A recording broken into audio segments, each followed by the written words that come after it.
as estrelinhas.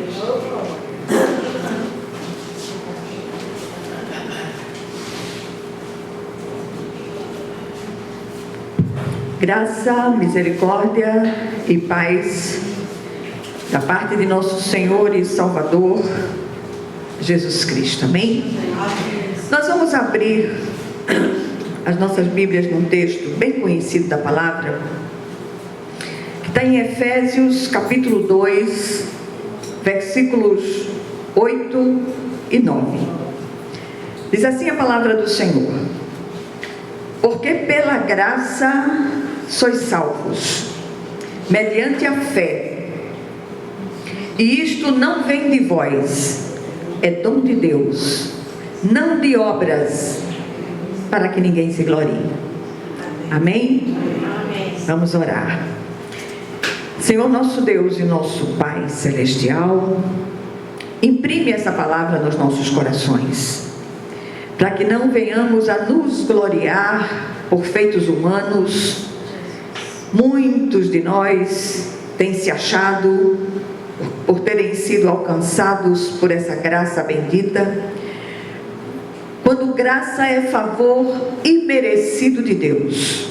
Não recebemos por merecimento, recebemos porque o Senhor é gracioso. E que o Senhor nos dê essa consciência viva e que possamos aplicar graça com aqueles que nos cercam e que não merecem, mas que sejamos canais dessa multiforme graça aonde quer que estejamos. Que essa palavra seja impressa hoje nos nossos corações, palavra já ouvida tantas vezes, textos já lidos tantas vezes, mas muitas vezes nós nos distraímos nessas leituras e não prestamos atenção àquilo que o Santo Espírito deseja ministrar. Que não aconteça isso hoje, Senhor, que sejamos alunos aplicados e que prestemos atenção àquilo que o Espírito deseja ministrar a cada uma de nós no dia de hoje, em nome de Jesus. Amém. Minhas amadas irmãs, e falo também com aqueles que vão me ouvir através do vídeo, nunca foi tão importante que entendamos o princípio da graça de Deus. A salvação vem unicamente pela graça, mediante a fé em Cristo Jesus, não de obras meritórias para que ninguém se glorie. E nós não podemos perder isso de vista em nenhum momento. O texto todo fala da grande dádiva de Deus ao homem pecador que estava encerrado na condenação eterna, e por um ato da sua soberana graça, ele alcança esse pecador. Foi assim com cada uma de nós. O texto é incisivo, ele é esclarecedor. Salvação, repito, é de graça e pela graça. Não fomos alcançados porque havia algo interessante em nós que pudesse sequer despertar um só olhar de Deus. Não havia nada, nenhuma obra meritória de nossa parte. Na verdade, estávamos mortos, encerrados em nossos delitos e pecados. Éramos chamados de filhos da desobediência ou filhos da ira. A nossa condição anterior não nos permitia escolher o bem. Andávamos segundo o curso deste mundo, segundo o príncipe da potestade do ar, que continua agindo nos filhos da desobediência. A verdade aqui contida é a viga mestra da doutrina da salvação, da chamada soteriologia cristã. Aliás, graça, repito, é favor imerecido de Deus, baseado única e exclusivamente na sua vontade soberana. E ponto final. Não há o que discutir aqui. Se fomos alcançadas, glorifiquemos ao Senhor.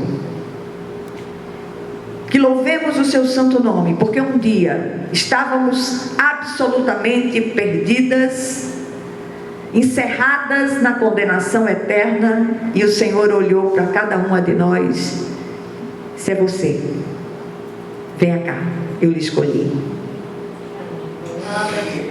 Fomos salvos pela graça mediante a fé no Cristo, regenerados pelo poder do Espírito Santo. Isto feito, passamos a andar em novidade de vida. As coisas velhas passaram, tudo se fez novo. Contudo, não podemos perder de vista a parceria que se estabelece entre a vontade do salvo e a ação soberana do Espírito Santo, que passa a habitar nele. Aí entra empenho, diligência, esforço perseverante. Na verdade, nos tornamos uma guerra civil ambulante, porque a nossa velha natureza, ela está lá, ela não se converte, ela precisa ser domada. Por isso que aqui e acolá nos surpreendemos com vontade de, por exemplo, voar na goela de alguém. Não sei se vocês têm essa vontade, porque eu mesmo tenho. O Senhor não terminou a obra em mim, nenhum de nós, né? Continua fazendo. Se a gente está do lado de cada eternidade, é porque a obra não terminou em nenhum de nós. É carne militando contra o Espírito Santo e vice-versa. Não podemos negligenciar o esforço humano, ancorado sim pela graça fortalecedora, firmadora e sustentadora, para resistir às oposições que se levantam, e não são poucas, sobretudo em nosso tempo. E eu queria trazer algumas considerações a respeito desse assunto, em alguns pontos. Em primeiro lugar, em Mateus 11:12, o Senhor Jesus diz: desde os dias de João Batista até agora, o reino dos céus é tomado por esforço, e os que se esforçam se apoderam dele. Resistir às tentações demanda esforço, repito, empenho, diligência obstinada, e não podemos cessar a vigilância em nenhum momento. Santificação é entrega diária e ininterrupta do eu carnal no altar do sacrifício. E altar é lugar de morte, é lugar de entrega. E ninguém vai ser o seu fiscal. Nós só temos um fiscal, que é o Espírito Santo de Deus. E que nos deixemos ministrar pela ação soberana do Espírito de Deus naquelas áreas vulneráveis da nossa carnalidade. Um pastor conhecido diz que fomos salvos pela graça e o mais é raça. Atingir a perfeita varonilidade não é tarefa fácil. E enquanto vida tivermos sobre a terra, estaremos sendo ministrados pelo Espírito de Deus. E eu sempre digo isso: facilite as coisas para o Espírito, dói menos. Nós estávamos falando há pouco a respeito de determinadas iras, determinadas mágoas que muitos têm no meio do povo de Deus. Não existe barreira maior para impedir a sua bênção do que determinadas iras, determinadas raivas, determinados ódios e determinados ressentimentos contra determinadas pessoas, sobretudo e especialmente aquelas que são mais próximas de nós, pais, mães, irmãos, aqueles mais chegados a nós. Parece que as feridas causadas por esses causam um estrago absurdo na vida de muitos de nós. Uma das figuras usadas biblicamente para ilustrar o cristão é a figura de um soldado arregimentado pelo grande general Jesus. Não me parece que um soldado fique em repouso, descansando em meio às batalhas para as quais foi convocado. Sua própria condição pressupõe luta, garra e raça, muita raça. Não desista de crescer na graça e no conhecimento de Deus. Não se conforme com aquilo que você alcançou nesse treinamento. Eu não estou falando de bens materiais, não. Estou falando de bens internos, bens interiores. Quantas coisas precisam ainda ser domadas por nós em parceria com o Espírito de Deus. Em segundo lugar, no Evangelho de Lucas, capítulo 13, eu vou ler 2 versículos aqui, 23 e 24, diz o seguinte: E alguém lhe perguntou: Senhor, são poucos os que são salvos? Respondeu-lhes: Esforçai-vos por entrar pela porta estreita, pois eu vos digo que muitos procurarão entrar e não poderão. A estreiteza dessa porta vai se tornando, parece que cada vez mais intensa, e isso demanda esforço da nossa parte para que possamos atravessá-la com todo aquele peso, com toda aquela gordura, desculpa a palavra, mas eu não achei outra, que o pecado faz recair sobre nós. Esforcem-se, ou nos esforcemos todos para atravessarmos essa porta. Não se entra no reino com as velhas bagagens. Tenho me admirado com a forma irresponsável como muitos cristãos têm negligenciado a santificação. E eu repito, não estou falando de santarronice exterior, de usos e costumes. Estou falando de algo que acontece no interior daquele que foi alcançado pela graça salvadora, purificadora e santificadora. Muitos até têm o atrevimento de dizer: não tenho que me esforçar, não preciso fazer nenhum sacrifício, pois Jesus já fez o sacrifício por mim. Ou ainda: sou assim, este é o meu temperamento. Regeneração do espírito morto é um ato único, mas santificação é um ato contínuo, enquanto vida tivermos sobre a terra. E eu repito, nenhum de nós, e claro, me incluo nisso, nenhum de nós está pronto. Todos nós estamos sendo tratados, trabalhados pelo Espírito de Deus. A graça nos salva e nos capacita a vencer especialmente a nós mesmos.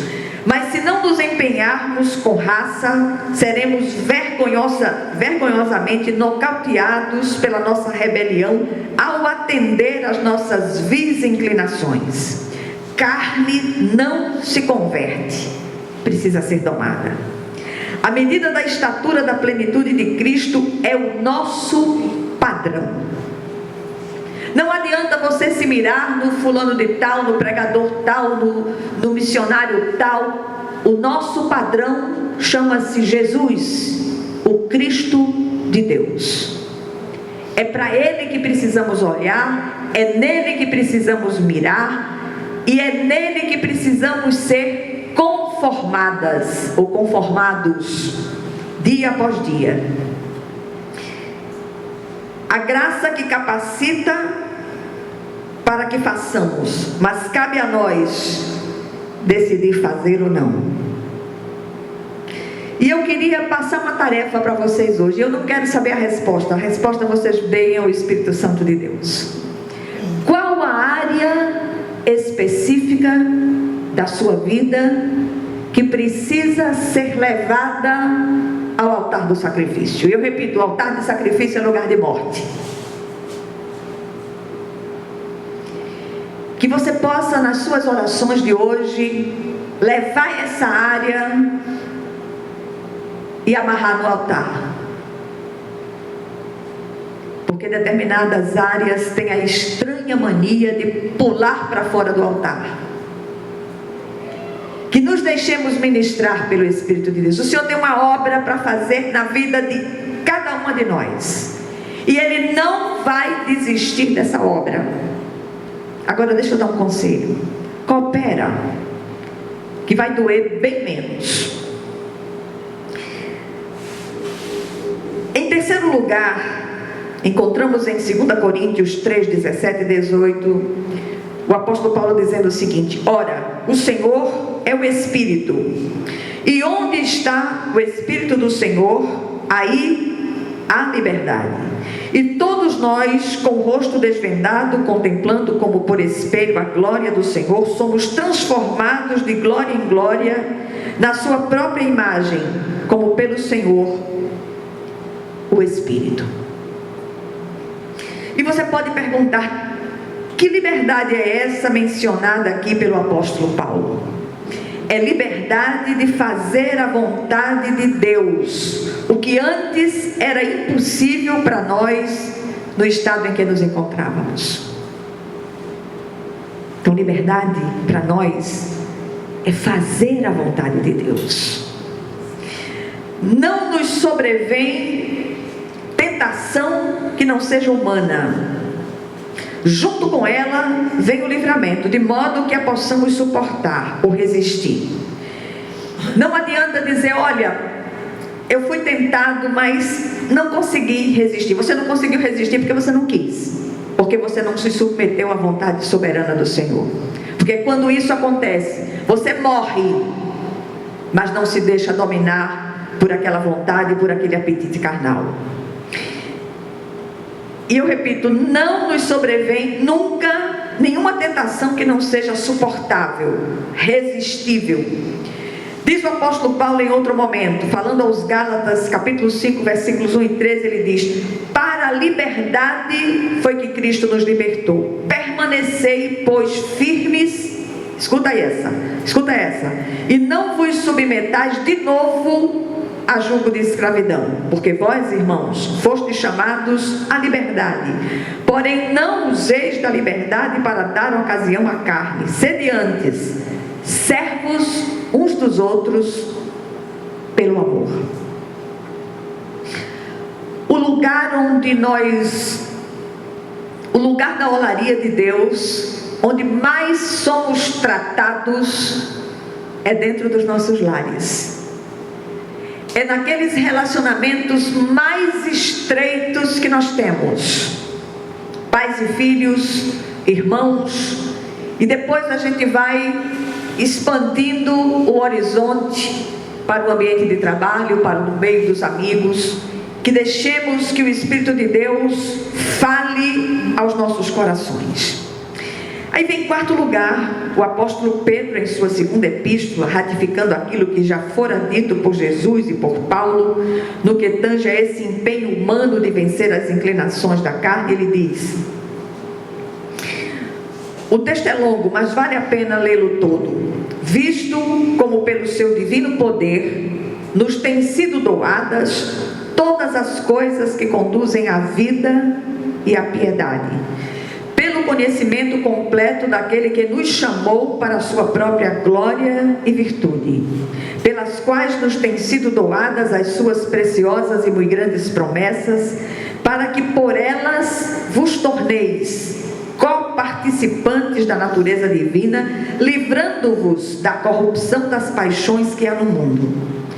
Por isso mesmo, vós, reunindo toda a vossa diligência, associai com a vossa fé a virtude, com a virtude o conhecimento, com o conhecimento o domínio próprio, com o domínio próprio a perseverança, com a perseverança a piedade, com a piedade a fraternidade, com a fraternidade o amor.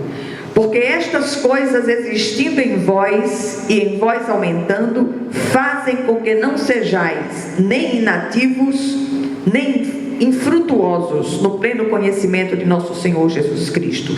Pois aquele a quem estas coisas não estão presentes é cego, vendo só o que está perto, esquecido da purificação dos seus pecados de outrora. Por isso, irmãos, procurai com diligência cada vez maior confirmar a vossa vocação e eleição, porquanto, procedendo assim, não tropeçareis em tempo algum, pois desta maneira é que vos será amplamente suprida a entrada no reino eterno de nosso Senhor e Salvador Jesus Cristo. O texto é longo, mas vale a pena essa leitura para que o Senhor nos abra os olhos espirituais. Muitas vezes o tempo de igreja, esse igrejismo muitas vezes árido, as pessoas vêm e vão e continuam seguindo as suas vidas, mas tem muitos que têm negligenciado a leitura da palavra de Deus. Ninguém pode negligenciar esse pão diário. Essa leitura tem que ser constante. E a prática daquilo que lemos começa dentro dos nossos lares. Invariavelmente o Senhor alcança aquele que é mais difícil. E muitas vezes a gente acha que o mais difícil é aquele que não se converteu ainda. Não, fomos nós. E o Senhor nos chama a essa transformação e a essa instrumentalidade para que cheguemos ao coração daquele que ainda não foi alcançado. E eu não estou falando isso para você ficar enfiando versículo na cara do seu marido, na cara do seu filho, da sua filha. Não, eu estou falando de vida no altar, desse clamor contínuo para que haja uma transformação de fato. Deus muda sim caráter e temperamento. Os que foram verdadeiramente regenerados tiveram a sua velha estrutura implodida para que o novo edifício espiritual seja construído no lugar. O autor de Hebreus ainda propõe uma carreira com os pés desembaraçados do peso e do pecado que tenazmente nos assedia. Não fomos salvos pelas boas obras, mas para elas. Não havia nada que prestasse em nós. Somos feitura do Senhor, criados em Cristo Jesus para boas obras, as quais Deus de antemão preparou para que andássemos nelas. Essas obras testificam do que a graça operou em nós. Do contrário, seremos grandes farsas como cristãos. O autor de Hebreus ainda diz, repito mais uma vez: de quanto mais severo castigo julgais vós, será considerado digno aquele que calcou aos pés o Filho de Deus e profanou o sangue da aliança com o qual foi santificado e ultrajou o Espírito da graça. Assim, depois de salvos, graça e raça precisam andar juntas, para que não ultrajemos o Espírito da graça, nem calquemos aos pés o Filho de Deus. E aqui já não estou falando de salvação, mas do que foi requerido de nós depois de termos sido alcançados pela graça salvadora. O que é que esse pequeno arrazoado nos ensina hoje? Em primeiro lugar, sim, fomos salvos pela graça de Deus mediante a fé. Mas salvação genuína implica em obras. Que tipo de obras? Caridade? Não apenas a caridade de doar coisas, mas a caridade de doar-se ao Senhor como um todo, para que Ele faça as mudanças necessárias para que cheguemos àquela estatura da plenitude de Cristo. Jesus é o modelo, é o padrão, é o paradigma, sempre. Em segundo lugar, uma vez alcançados, mais uma vez repito, graça e raça precisam andar juntas. Empenho, diligência, esforço, perseverança são as palavras de ordem. Tudo isso alicerçado na palavra e regado com orações e lágrimas.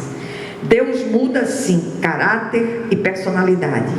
O velho padrão não mais nos serve. E por último, o que éramos não podemos mais ser, porque morremos e a nossa vida está agora oculta em Deus. Somos novas criaturas. Não há lugar em nossa vida para as velhas inclinações do trato passado. Que o Senhor nos ajude a sermos encontradas fiéis enquanto vida tivermos sobre a terra.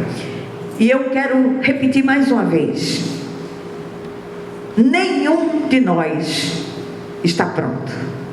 Se estamos aqui ainda estamos em obras. Que nos deixemos ministrar e trabalhar pelo Espírito de Deus, em nome de Jesus Cristo. Amém? Vamos orar umas pelas outras.